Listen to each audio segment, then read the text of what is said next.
Hey, what is going on, guys? DK. Back at you with another video here to bring the Showdown slate Game 6 of the Eastern Conference Finals. We have Milwaukee Bucks, we have Atlanta Hawks. If you guys are new to the channel, welcome. My name is DK. I make daily videos and live stream for NBA and NFL slates on Draftkings. Also making videos for PGA Daily Fantasy Sports and NBA Top Shot. If you're unable to watch my YouTube videos, I also upload on Apple Podcasts. Link down below. It's called the DKDFS Show. If you're interested in signing up for premium content, I offer that on patreon.com, an esports package. It includes Call of Duty and CSGO. And we get CSGO slates every single day and normally in the morning if you guys want a morning sweat. And then I also offer an NBA package. Now, if you sign up for the NBA package, you'll get the PGA golf data sheets for free. And we do have some more basketball coming up, not just, NBA. We have the basketball tournament, right? We have the Olympics coming up. We have Summer League. So plan to cover all of that here on YouTube as well as on Patreon. And I do want to thank PrizePicks for sponsoring this episode. So if this is your first time watching my videos or you are not familiar with PrizePicks, there are a few different ways you can play. So with NBA, they don't have it posted right now because I'm making this video on Friday and the game is on Saturday. But I would expect their projections will be up later tonight. But with NBA, you can take over-unders on straight-up fancy points, or you can take over-under on straight-up like points, assists, rebounds, three-pointers made. And I've made a video on PrizePicks where I think the biggest edge is with injuries, right? I talked about it. Well, first, we basically knew Giannis wasn't going to play.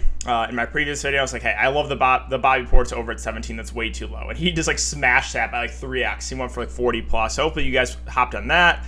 I mentioned that if Trae Young gets ruled out, all the Hawks guys are too low with Bogdan, with Herter, with John Collins. So I think that's where the edge is, right?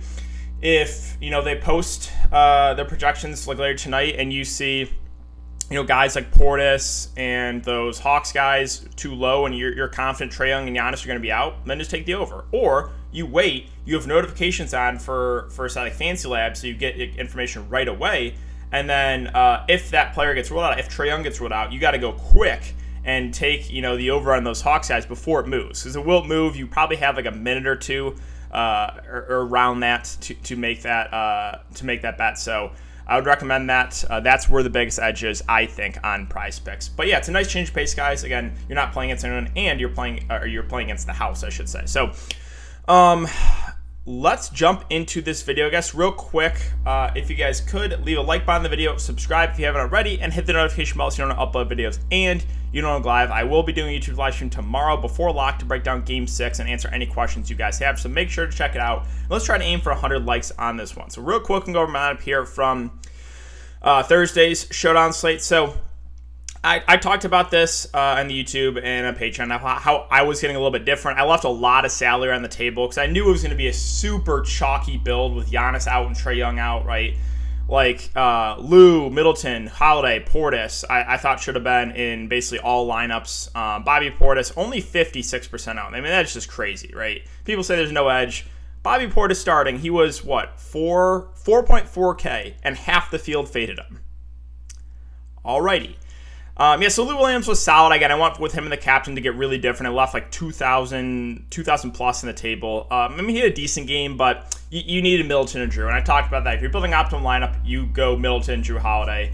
And the surprise there was BROOK LOPEZ, who we'll get to. I'm perfectly fine fading that. More of an outlier game. He is just... All right, I have a question for you guys.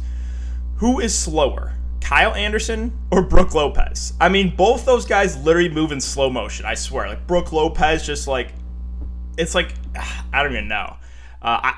He could be slower than Kyle Anderson. But yeah, that's it for look back, guys. Again, I want a little bit contrarian, leaving some salary on the table, but hope you guys had a good night. And let's talk about this Game 6 showdown slate with Bucks Hawks, and 216.5 for under. The Hawks are 2-point favorites. So start off on the Milwaukee side.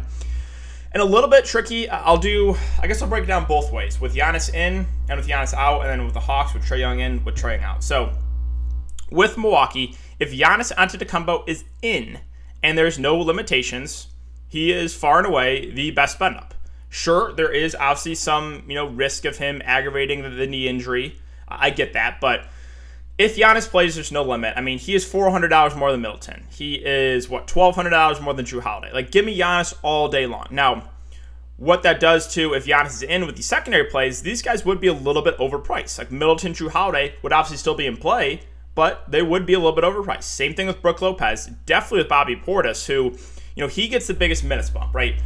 When Giannis is out, Bobby Portis gets the biggest bump because he went from like 18 to 20 minutes to 36 minutes. And same thing with Lou Williams and Trae Young.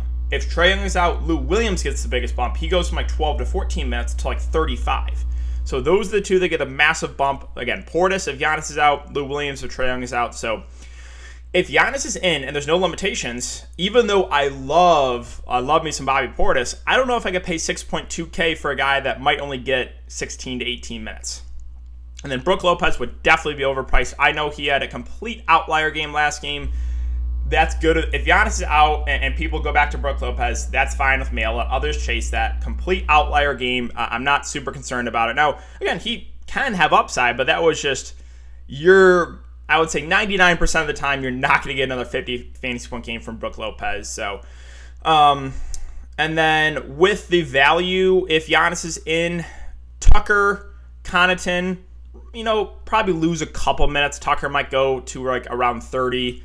Connaughton maybe, he only did play 21 minutes last game, but maybe mid 20s or so. And then Bryn Forbes probably goes from like 15 minutes back down to like 8 to 10. So that's kind of what happens if Giannis is in. Now, if Giannis is out, same thing I'll say. I don't know how you get away from Middleton and Jrue Holiday. They're going to do everything on offense. They're going to handle the ball. They're going to stuff the stat sheet. Middleton went for, what was the stat line last game? 26, 13, 8, 2 steals and a block. And it didn't even feel like he had a great game, right? And Jrue Holiday, 25, 13, and 6. And kind of the same thing, right? It didn't feel like he had a massive game because it was kind of a little bit overshadowed by Bobby Portis playing really well and Brook Lopez playing really well. But yeah, love Middleton, love Jrue Holiday. They were both 90+% owned last slate. And if Giannis is out, they both should be over 90% again. Absolutely love both of them. Now, Brook Lopez again, so I talked about this. Outlier game. We are not going to get 50+ fantasy points again from him.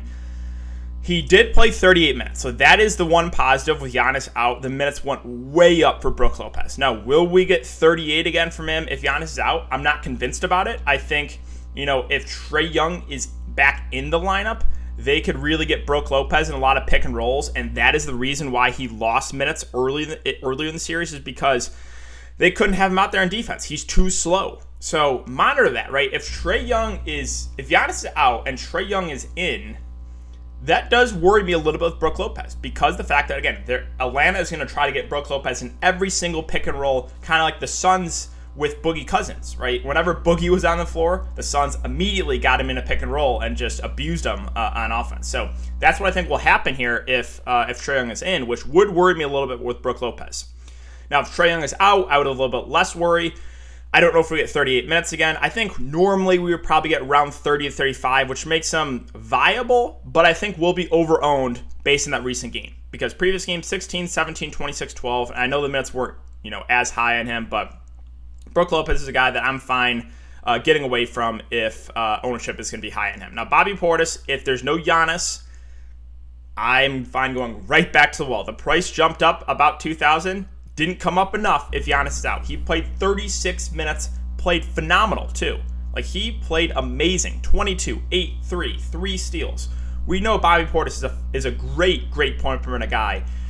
And if those minutes are going to jump way up, he is still underpriced here at 6.2. So love Bobby Portis if there's no Giannis Antetokounmpo. Tucker and Connaughton are playable. However, I don't know if they're going to be necessary. Tucker played 38 minutes. I would expect Connaughton mid-20s. Again, both low usage guys, but if we need someone super, super cheap, they will be out on the court for a decent amount of time. Bryn Forbes, again, don't think it's necessary to go there either way. If Giannis is out, he'll probably get around 15 minutes. With Giannis in, maybe only 8 to 10. So not a ton of interest in Forbes. And Thanasis Antetokounmpo and Jeff Teague played a little bit with Giannis out, but no way I'm going there. So let's move on to Atlanta. So I'll talk about this first if Trae Young is in, and then if Trae Young is out. So if Trae Young is in, and there's no limitations for Trae, I really like Trae at this price. Now, same thing I'll say about Giannis. Obviously, there's risk with the injury. Obviously, he's not going to be 100%, but I would be willing to roll the dice there. So if Trae Young is in, he's probably my favorite play on the Hawks if there's no limitations. And now what that would do same thing I'll say about the Bucks. If Trae Young is in, Bogdanovich, Collins, Herter, Lou Williams would all be overpriced. because these are all guys that got minutes bumps when Trae Young was out last game. Their price went up. So those guys would all be a little bit overpriced. Again, Capella, his role doesn't change. He did lose minutes last game too. Only played 21. That's a little bit concerning. So his minutes could fluctuate, but they seem to be going away from Capella a little bit here. Again, 4 straight games now under 30 minutes. He is a decent point per minute guy, a guy that can do work in the offensive glass. But as I always say, they're not going to post up Clint Capella, right? If Trae Young is out, Capella doesn't really get a bump. His role does not change. It's those other guys that are going to do way more. Lou, Bogdanovich, Herter, John Collins. They're going to be more aggressive in the offensive end. Capella's offensive game is literally putbacks and alley-oops. That is it. There is no Clint Capella post-ups. So his role does not change, and the fact that he's been losing minutes does make him a little bit, or does concern me a little bit. Lou Williams, if there's no limitations, he'll probably go back to, around 15 minutes out of the bench, which would make him still viable, but way riskier. I think he would be a little bit overpriced for sure. And then, what happens here with Cam Reddish? He has played actually pretty well off the bench, 23 minutes. If Trae Young is in, does he go back to DNP? I would guess not. I would guess Cam Reddish still plays, but maybe not 23 minutes. Maybe he gets 10 to 15 minutes. That price, again, obviously would be a little more risky. Gallinari, I don't think his role changes much. I think he'll still probably hover in the 20 to 25 minute range, which at 3.8K, I'm fine going there for value. So, and then Dunn would get a DNP for sure if Trae Young is in, and Okongwu role doesn't really change. So that's what happens if Trae Young is in. Now, if Trae Young is out, then it's kind of the same situation for me. I probably want to try to get to 2 of the, starters with Bogdanovich, Collins, Herter, Capella, Lou Williams. Lou Williams would probably be the first guy I look to here because, again, he gets the biggest bump. He goes from 12 to 18 minutes to 35. And he's too cheap here at 5.2K. So if there's no Trae Young, I really like Lou Williams here. I think he is still way underpriced. Again, with Capella, role doesn't really change. Price is fair, but the minutes have been going down on him, which is a little bit concerning. Now, where I have the trickiest, where I think is very tricky, is to try to differentiate Bogdanovich, Collins, Herter. I think all 3 of these guys have upside of 40-plus fantasy points. All 3 have a somewhat low floor. So Bogdanovich has been playing the best last couple games. 41, 43 fantasy points, 20, 5-3, 28, 4-5. He's looked healthier. When Trae Young was out for a little bit in the regular season, Bogdanovich was, really taking over. So I guess he's probably the safest of these 3, but he's still shown a low floor, right? We have still seen floor in the teens for Bogdanovich. John Collins finally bounced back at lower ownership, right? He was about 15 to 20% lower owned than Herter and Bogdanovich, again, because of recency bias of those 3 straight bad games. He had a decent game, nothing crazy, 35 fantasy points, 19, 8-3. Again, though, he gets a pretty big usage bump when Trae Young is out. And same thing with Kevin Herter, who had an awful shooting game, 3 of 12, still for 28 fantasy points. So, those 3, I'm probably going to try to get to at least one of those guys. But people ask me, who do I prefer, Herter Collins or Bogdanovich Collins or, Bogdanovich Herter? I have a hard time differentiating these guys. I think they're pretty similar plays. So I think that if Trae Young is out, that is where the slate is going to be won, is getting those guys right. Now, back to Gallinari, and his role, if Trae Young is out, doesn't change much. I think he's still going to play 20 to 25 minutes off the bench, which is playable, but don't know if it's going to be necessary on this one. Cam Reddish does get a pretty big boost if Trae Young is out. He went from a DNP to back-to-back games of 23 minutes. And Cam Reddish has actually been playing pretty well. A decent offensive player. So I have a little bit of interest in Cam Reddish there at that price if Trae Young is out. I think he's a little bit underpriced. Okongwu, the minutes have surprised me going up a little bit. 15, 16 minutes. So the minutes have been up on Okongwu. They've been going down on Capella. So, Okongwu at 2K, I guess is playable. A decent point per minute guy. But I don't think we have to go there. And then Chris Dunn will probably get around 10 minutes off the bench if there's no Trae Young. But definitely don't have to go there. So that is really it, guys. I did my best to try to break down with Giannis in, with Giannis out, with Trae Young in, with Trae Young out. So this is going to be a fun one. And obviously, we'll go over this more in the live stream tomorrow when we do have that news and answer any questions you guys have. So thanks again. Have a great day, guys, and I will see you all tomorrow in the live stream.